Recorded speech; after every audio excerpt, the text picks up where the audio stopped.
শুধুমাত্র এইভাবে আপনারা আলু কাটার গ্রেটারের সাহায্যে বাড়িতেই খুব সহজে বাঁধাকপি কেটে ফেলতে পারেন অল্প সময়ের মধ্যে। আমরা অনেকেই আছি যারা বাঁধাকপি কাটতে পারি না, তাদের জন্য কিন্তু এটা একদমই খুব সহজ পদ্ধতি। এতে সময় লাগবে কম, এটা হবে খুবই তাড়াতাড়ি। নমস্কার বন্ধুরা, আপনাদের সবাইকে ফরিসন্ধ্যা চক্রবর্তী অফিসিয়াল চ্যানেলে স্বাগত। আজকে আমি চলে এসেছি নতুন একটি ভিডিও নিয়ে। আশা করি আপনারা সবাই খুবই ভালো আছেন, আমিও খুবই ভালো আছি।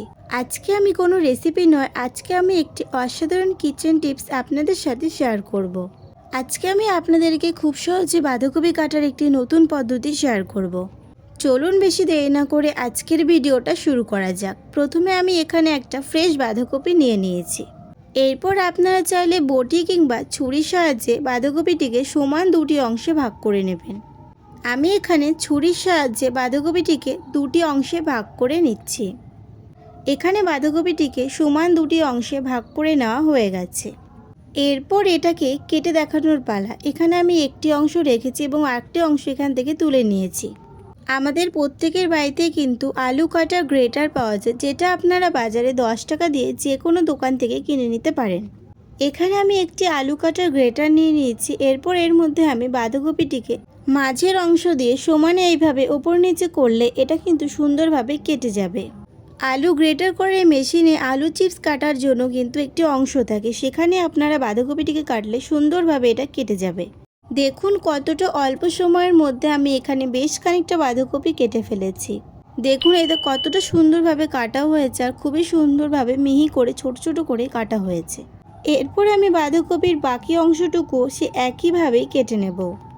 আপনাদের যদি অর্ধেক করে কাটতে অসুবিধা হয়ে থাকে তাহলে আপনারা এটাকে 4 টুকরো করেও কেটে নিতে পারেন। বাঁধাকপিকে শক্ত করে ধরে তারপর কেটে নিতে হবে। এখানে আমি বেশ খানিকটা বাঁধাকপি কেটে নিয়েছি। এরপর আমি বাকি বাঁধাকপিটুকু একই প্রসেসে কেটে নেব। বন্ধুরা, আপনারা যদি আমার চ্যানেলে আজকে নতুন হয়ে থাকেন তাহলে আমার চ্যানেলটিকে সাবস্ক্রাইব করে পাশে থাকা বেল আইকনটি অবশ্যই প্রেস করে দেবেন, যাতে নতুন নতুন কিচেন টিপস আর ভিডিও সবার আগে আপনার কাছে পৌঁছে যায়। এখানে আমার অর্ধেক বাঁধাকপি কেটে নেওয়া হয়ে গেছে। এরপর আমি বাকি বাঁধাকপিটিকেও সমান একইভাবেই কেটে নেব। সেই একই প্রসেসে আমি বাকি অর্ধেক বাঁধাকপিগুলোকেও কেটে নিচ্ছি। আপনারও বাড়িতে একবার এই পদ্ধতি ট্রাই করে দেখবেন।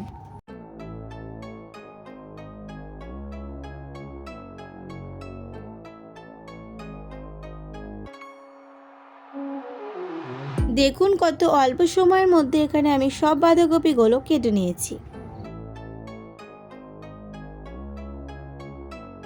বন্ধুরা, আজকের কিচেন টিপসটা যদি আপনাদের ভালো লেগে থাকে তাহলে চ্যানেলটিকে সাবস্ক্রাইব করে দেবেন এবং ভিডিওতে একটি লাইক করে পাশে থাকবেন।